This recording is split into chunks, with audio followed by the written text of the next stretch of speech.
2007년 워싱턴 DC의 한 지하철역에서 청바지를 입고 티셔츠를 입고 야구 모자를 쓴 한 청년이 바이올린을 켜기 시작했습니다.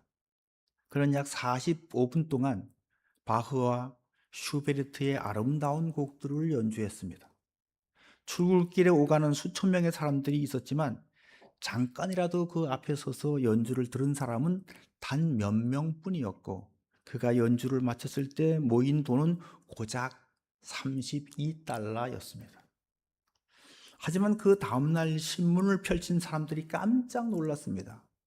그 연주자는 세계적인 바이올리니스트 조슈아 벨이었고, 그가 연주한 악기는 350만 달러, 원화로 환산하면 45억 원이나 되는 스트라디 바리우스라고 하는 악기였습니다.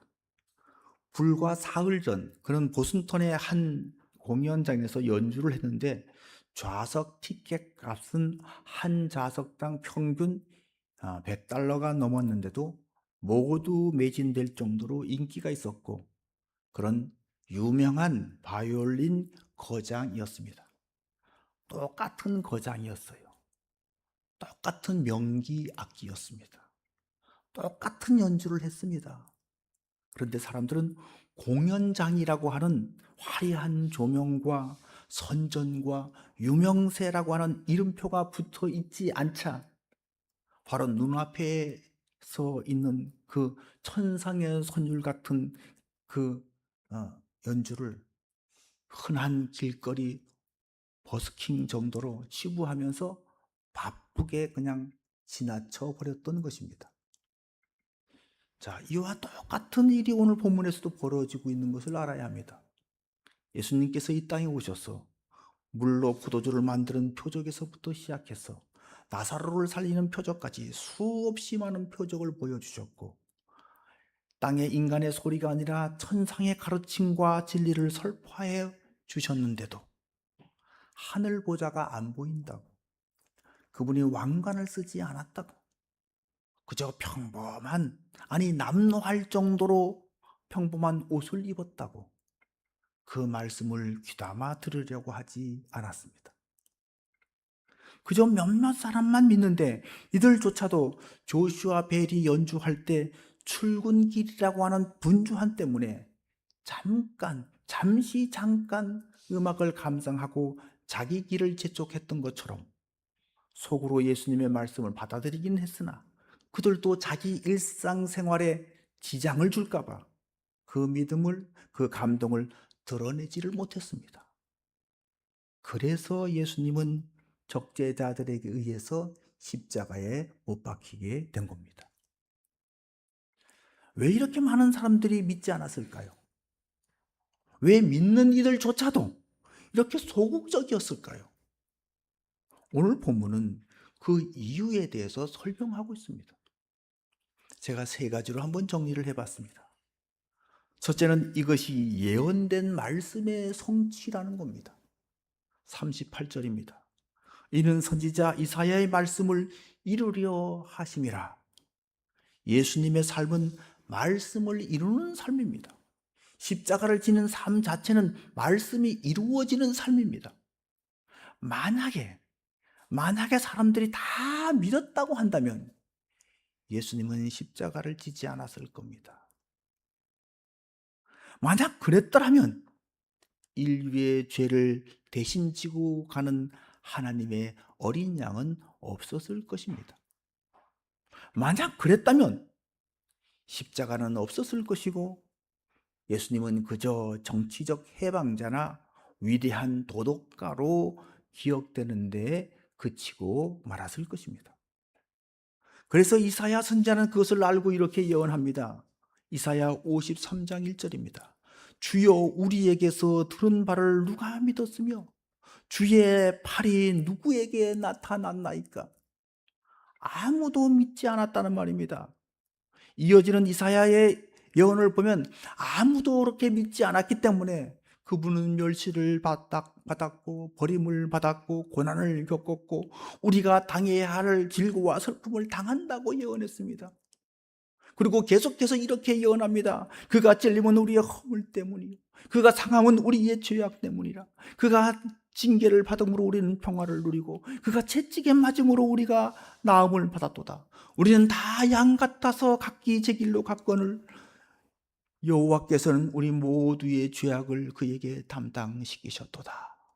아멘. 그렇습니다. 이들이 다 믿고 따랐다면 십자가는 없었을 겁니다.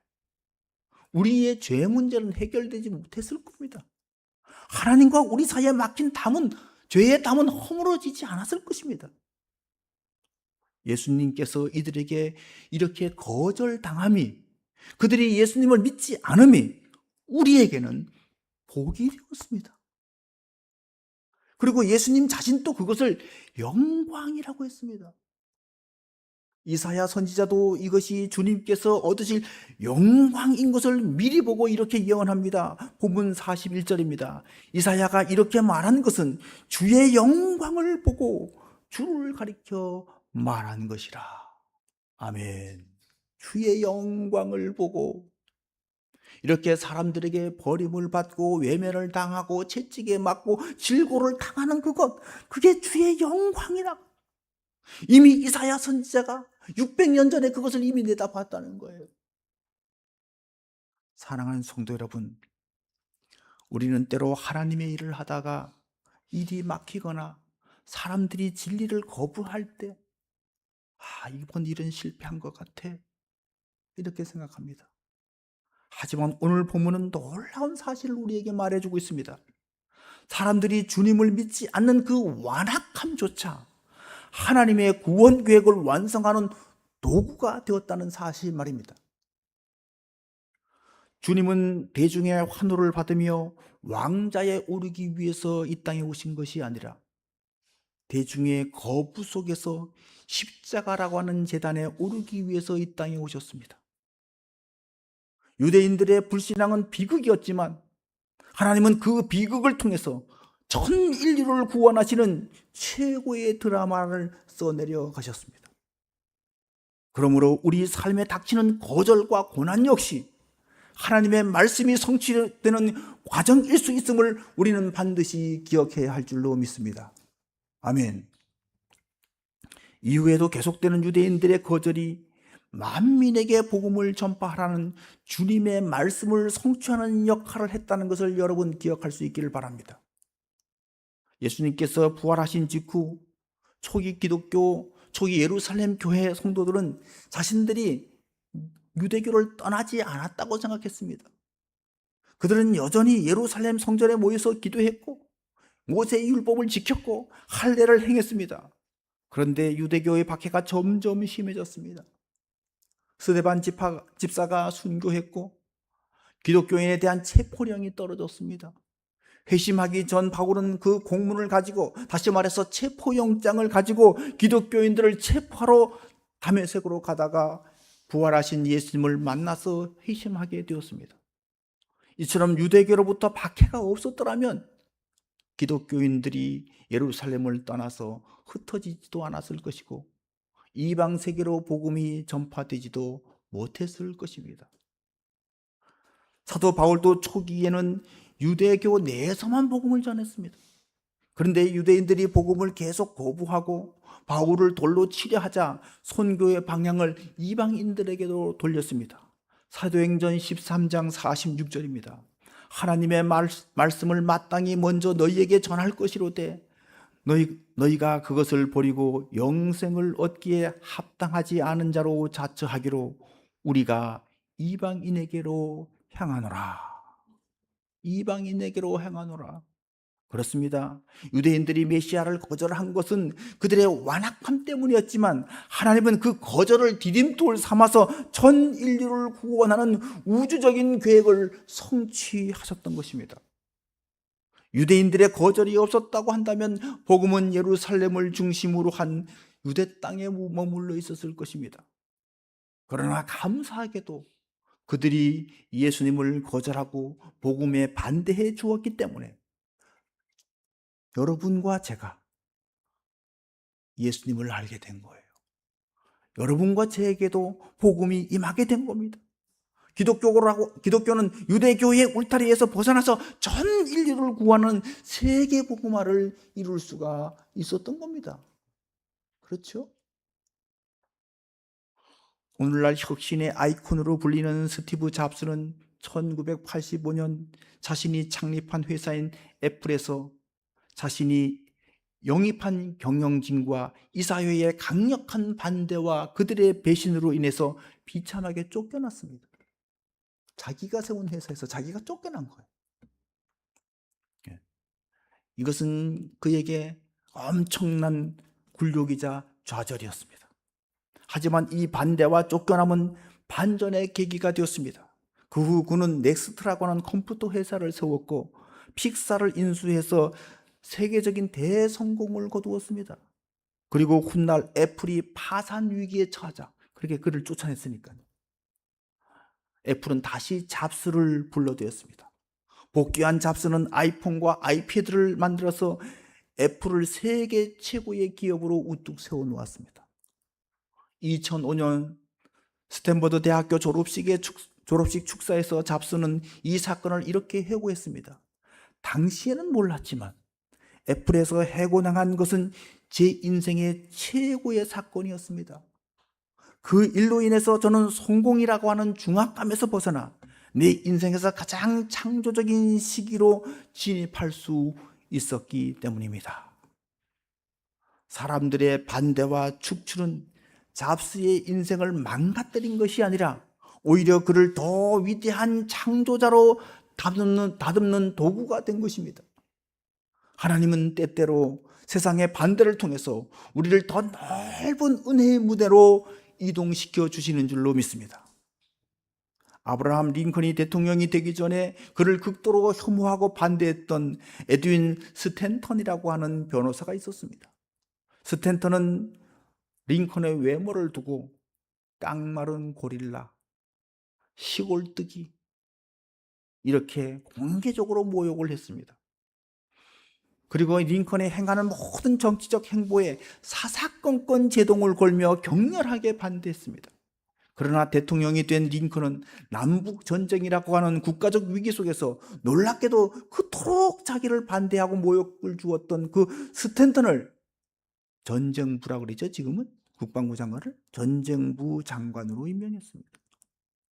주위의 모든 참모가 미쳤다며 반대했지만 링컨은 스탠턴의 그 능력과 강직함이 이 나라에 꼭 필요하다고 보았습니다.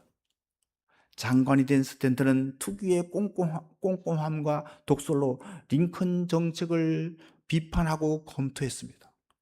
역설적이게도 스탠턴의 그 날카로운 반대와 견제 덕분에 링컨의 군사 정책은 빈틈없이 잘 다듬어졌고 결국 남북 전쟁을 승리로 이끌며 노예 해방을 이끌어낼 수가 있었습니다. 링컨이 암살당했을 때 그의 죽음 앞에서 가장 뜨겁게 울며 여기 인류의 가장 위대한 통치자가 누워있다고 고백한 사람이 바로 스탠턴이었습니다. 여러분, 나를 향한 거친 반대의 목소리는 나를 파괴하는 것이 아니라 내 신앙과 인격을 더 정교하게 다듬어가는 하나님의 맷돌일 수 있습니다. 반대자가 있었기에 링컨은 더 위대한 지도자가 될 수가 있었다는 거예요. 성경에서 반대가 보기된 가장 완벽한 모델은 요셉입니다. 요셉의 형들은 요셉의 꿈과 그의 존재 자체를 격렬하게 반대하고 미워했습니다. 그래서 요셉을 죽이려고 하다가 애굽의 노예로 팔아넘겼습니다. 이 형들의 배신과 반대는 요셉의 인생을 완전히 망가뜨린 것처럼 보였습니다. 그러나 형들의 그 지독한 반대와 음모가 없었다고 한다면 요셉은 평생 가나안 땅을 아버지 야곱의 품을 떠나지 못하는 나약한 자식으로 머물러 있었을 것입니다. 형들이 그를 내쳤기 때문에, 밀어내 주었기 때문에 요셉은 애굽으로 갈 수 있었고 감옥을 거쳐서 결국 당대 최고 제국인 애굽의 총리 자리에 오를 수가 있었던 것입니다. 훗날 요셉은 자신을 두려워하는 형들을 향해서 이런 역설적인 고백을 합니다. 당신들은 나를 해하려 하였으나 하나님은 그것을 손으로 바꾸사 오늘과 같은 많은 백성의 생명을 구원하게 하시려 하셨나니. 아멘. 여러분, 형들의 반대가 없었다면 총리 요셉은 없었습니다. 이사회의 반대가 없었다면 아이폰을 만든 스티브 잡스는 없었을 것입니다. 그리고 유대인들의 그 완악한 반대와 거절이 없었더라면 오늘 저와 여러분에게까지 이 생명의 복음이 흘러오지 못했을 겁니다. 그러므로 내 삶에 찾아오는 반대와 거절 앞에서 여러분 낙심하지 않기를 바랍니다. 하나님은 인간의 그 악한 반대마저도 선한 복으로 바꾸시는 반전의 하나님이신 줄로 믿습니다. 악을 선으로 바꾸시는 전능하신 하나님을 여러분 끝까지 신뢰할 수 있는 저와 여러분 될 수 있기를 주의 이름으로 축원합니다. 자, 둘째는 눈이 멀었기 때문입니다. 오늘 40절에서 다시 이사야 선지자의 말씀을 인용하고 있습니다. 그들의 눈을 멀게 하시고 그들의 마음을 완고하게 하셨으니 이는 그들로 하여금 눈으로 보고 마음으로 깨닫고 돌이켜 내게 고침을 받지 못하게 하려 함이라 하였음이더라. 자, 이들이 빛을 보지 못하는 이유는 눈이 멀었기 때문이라는 거예요. 지난주에 말씀드린 것처럼 눈을 감고 있는 거죠. 빛이 왔으나 눈을 감고 있으니까 빛이 안 보이는 거예요. 그런데 여기서는 이렇게 말합니다. 하나님이 그렇게 하셨다는 거예요. 자, 이 표현은 그들의 완악함을 강조하는 표현입니다. 그들이 너무 완악하여 예수님을 받아들이지 않습니다. 수많은 표적을 보여주어도 수없이 많은 증거들이 있어도 그들은 받아들이지 않습니다. 왜요? 눈이 멀어서. 아니, 하나님께서 저들의 눈을 멀게 하셔서 그것밖에는 설명할 길이 없습니다. 이스라엘 백성들이 출애굽할 때 모세가 바로를 찾아가서 내 백성을 내놓으라고 요구했습니다. 그런데 거절당했습니다. 그러자 애굽의 10가지 재앙이 차례로 내립니다. 그래도 여전히 바로는 거절합니다. 왜 애굽의 재앙이 10번이나 내리게 되었습니까? 바로가 그렇게 완악하게 거절했기 때문입니다. 자, 그런데 출애굽기도 보면 여러분, 하나님이 그 마음을 완악하게 했다라고 표현하고 있습니다. 왜 이렇게 하나님께서 바로의 마음을 완악하게 하셨을까요? 물론 이렇게 완악하게 했기 때문에 10가지 재앙이 내리는 기적을 우리는 볼 수 있습니다. 끝까지 포기 못하는 그런 완악함이 있었기 때문에 홍해가 갈라지는 기적을 우리는 볼 수 있게 되었습니다. 자, 그런 점에서 우리에게 놀라운 은혜를 주기 위한 것이었다라고 할 수도 있겠지만 하나님은 완악하게 하셨으니까 그것은 하나님이 책임져야 한다. 이렇게 말할 수는 없습니다. 오히려 바로가 그 완악함 고집을 꺾지 않았다는 뜻이라는 거예요. 이게 하나님이 그렇게 하셨다는 말이에요. 자, 10가지 재앙이 내렸을 때 5번째 재앙까지는 바로의 마음이 완악하여 그들의 말을 듣지 아니하니라고 했어요. 바로의 마음이 완악했어. 바로 스스로 마음을 완악하게 했다는 거예요. 그런데 6번째 재앙부터는 여호와께서 바로의 마음을 완악하게 하셨으므로 이렇게 바뀌었어요. 자, 처음에는 인간의 자유의지를 가지고 하나님을 거절합니다. 그러나 그 거절이 반복되어서 어느 선을 넘어가면 그때부터는 하나님의 심판이 임해서 그 완악함이 고착되는 상태가 된다는 거예요. 고착되는 상태. 그것을 여호와께서 그의 마음을 완악하게 하셨다. 이렇게 표현하는 거예요. 예수님을 거절한 유대인들도 마찬가지입니다. 많은 표적을 보았고 처음에는 그들 스스로 눈을 감았습니다. 스스로 마음을 굳게 닫았습니다. 그러나 나중에는 그 상태가 아예 굳어져 버린 거예요. 여러분, 햇볕이 내리쬐면 진흙은 단단하게 굳어지고 얼음은 녹아내립니다. 햇빛이 진흙을 차별해서 굳게 만드는 것이 아니에요. 햇볕은 똑같이 비추지만 진흙 자체의 성질 때문에 굳어지는 겁니다. 얼음 자체의 성질 때문에 녹아지는 거예요. 그렇죠? 예수 그리스도라고 하는 빛이 비쳤을 때 마음이 열린 자들은 햇볕에 얼음이 녹아내리듯이 은혜로 녹아내리지만, 마음이 교만하고 완악한 유대인들은 그 빛 앞에서 진흙처럼 오히려 더 단단하게 굳어져 버렸던 것입니다. 그러므로 성경에서 하나님이 그들을 완악하게 하셨다라고 말하는 것은 그들이 빛을 완강히 거부하자 그 완악함대로 굳어지도록 그냥 내버려 두셨다라고 하는 하나님의 심판의 선언인 겁니다. 그러므로 우리는 하나님이 하셨으니 내 책임이 아니다라고 핑계댈 것이 아니라, 은혜의 빗장이 완전히 닫히기 전에 내 마음이 진흙처럼 딱딱하게 굳어지기 전에 주님의 말씀 앞에 마음을 녹여야 합니다. 마음이 녹아지는 저와 여러분 될 수 있기를 바랍니다. 아멘. 세 번째는 눈앞에 있는 세상적인 지위와 명예를 포기하지 못했기 때문입니다. 오늘 본문은 예수님을 믿는 자 중에 관리가 있었는데 그들조차도 예수님을 십자가에 못 박히지 않도록 적극적으로 막지 못한 이유에 대해서 이렇게 설명을 하고 있습니다. 42절에서 43절입니다. 그러나 관리 중에도 그를 믿는 자가 많되 바리새인들 때문에 드러나게 말하지 못하니 이는 출교를 당할까 두려워함이라.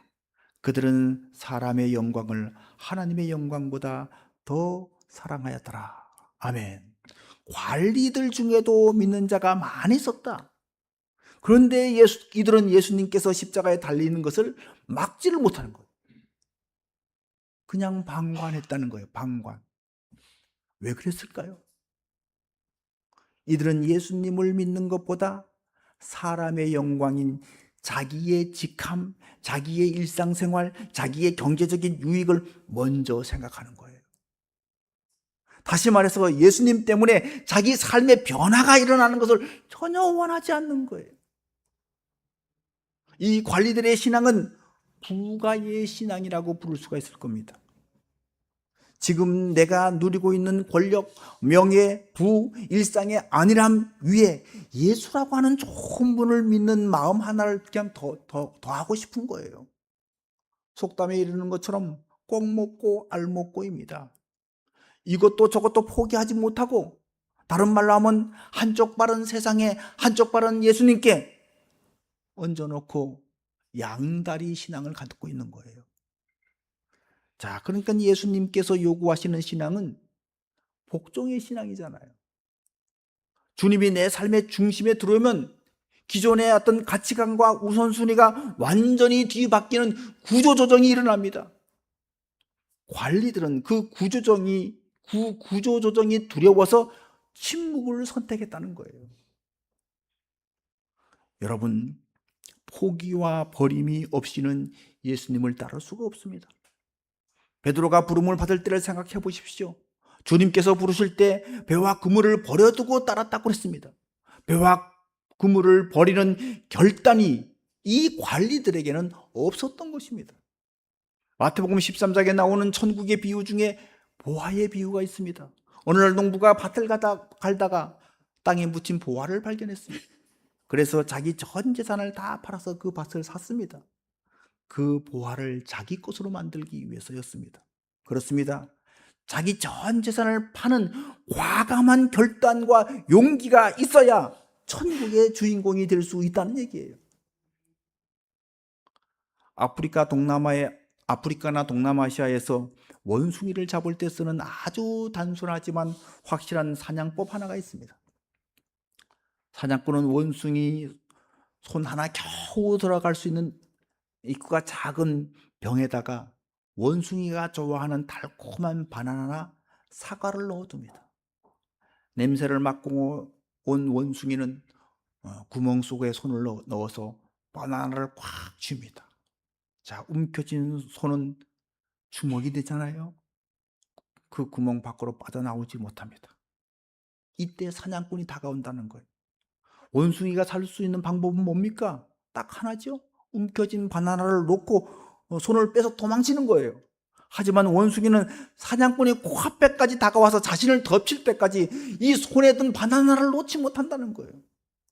결국 그 작은 먹이 하나를 포기하지 못해서 목숨을 잃고 만다는 겁니다. 사람의 영광, 세상의 지위, 지금의 편안하고 안락한 일상, 이것은 원숭이 사냥덫의 속에 있는 바나나와 같다는 거예요. 관리들은 예수님을 따르기 위해서 손에 준 세상의 그 지위라고 하는 바나나를 잠시 내려놓아야 했다는 것을 분명히 알았습니다. 하지만 그것을 놓으면 내 인생이 끝날 것 같은 두려움 속에서 손을 펴지 못하는 거예요. 결국 영원한 생명의 주님을 잃어버리는 비극을 맞이하고 말한 겁니다. 사랑하는 성도 여러분, 오늘 우리는 예수님 때문에 내 삶에 손해가 찾아올 때 여러분은 어떤 선택을 하십니까? 직장에서 그리스도인임이 밝혀지면 찾아온 불이익이 두려워서, 세상 친구들 사이에서 소외될까 두려워서 혹시 은밀하게 숨어있는 비겁한 신앙은 아닌가요? 유대 관리들은 사람의 영광을 하나님 영광보다 더 사랑했습니다. 그러나 사람이 주는 영광은 유통기한이 있습니다. 내가 퇴직하면 사라질 직함이에요. 그렇죠? 세월이 가면 잊혀질 명예입니다. 영원하지 않는 사람의 박수를 얻기 위해서 영원하신 하나님의 영광을 등지는 어리석은 삶에서 돌이킬 수 있기를 바랍니다. 손에 쥔 바나나를 놓아야 살 수 있습니다. 내 삶의 변화를 두려워하지 말고 주님의 말씀에 온전히 순종하는 진짜 제자의 삶이 되기를 주의 이름으로 축원합니다. 이제 말씀을 맺겠습니다. 사랑하는 성도 여러분, 오늘 설교를 시작하면서 분주한 지하철역에서 연주하던 바이올리니스트 조슈아 벨 이야기를 나누었습니다. 사람들은 무대에 조명이 없다고, 화려한 이름표가 없다고 거장의 선율을 외면한 채 그냥 바쁘게 지나가 버렸습니다. 오늘 본문의 유대인들이 바로 그랬습니다. 그들은 눈앞에 찾아오신 참빛이신 예수님을 보고도 믿지 않았습니다. 하나님의 구원 계획이라고 하는 거대한 섭리가 그들의 그 거절 속에 도도히 흐르고 있었지만 정작 거절한 그들은 자신이 영적인 소경이 되어서 심판의 자리로 스스로 내려가고 있는 것입니다. 왜입니까? 그들의 마음이 진흙처럼 굳어져 있었기 때문입니다. 손에 쥔 세상의 지위와 명예라고 하는 바나나를 끝내 놓지를 못했기 때문에 그렇게 된 것입니다. 이제 주님은 오늘 이 예배를 드리는 저와 여러분에게도 물으십니다. 너희는 지금 내 빛을 보고 있느냐? 아니면 여전히 눈을 감고 있느냐? 우리는 예배를 드리며 속으로는 주님의 말씀을 받아들이고 감동하면서도 예배당 문을 나가면서 그 순간부터는 일상생활에 신앙이 지장을 줄까봐 그 믿음을 은밀히 감추고 살고 있지는 않습니까? 구원은 내가 원하지만 내 삶의 구조조정과 변화는 원치 않는 부가의 신앙은 아닙니까? 세상에도 한 발, 예수님께도 한 발은 거쳐놓는 양다리 신앙은 아닙니까?